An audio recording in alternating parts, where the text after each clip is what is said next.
Noctua. Noctua celebrates 500,000 CPU cooler mounting upgrade kits. This is so cool. This is from Tom's Hardware. For the past 20 years. Yeah, exactly. It's actually very cool. I like that they celebrated it. This is so based. This is so pro-consumer that I think it's sexy. Would. For the past 20 years. Whatever, Roland would be. For the past 20 years, Noctua has been offering mounting upgrade kits. Yeah, they have. For free to anyone with a valid receipt for a Noctua cooler.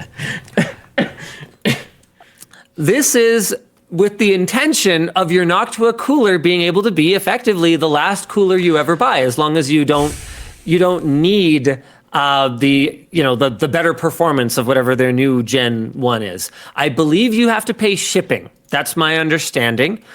But the kit itself is available for free. And this is great. For those without the receipt, the kits are still available on marketplaces for around $10.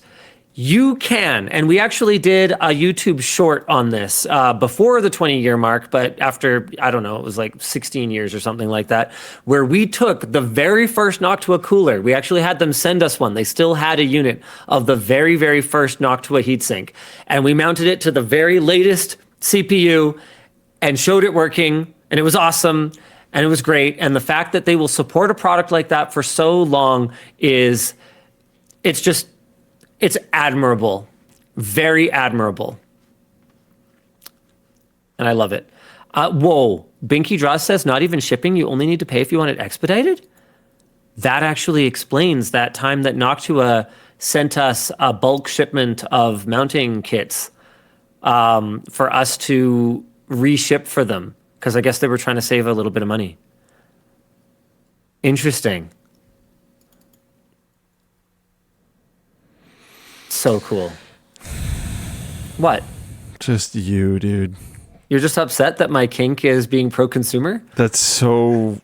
Our kink now. That's so weird. Come on, Luke. You know, there's some people that you might have an uncomfortable attraction to based on that. Yeah, Noctua. It's kind of weird, dude. I'm not uncomfortable with it. I think you might be. I think Jacob would laugh it off. Okay.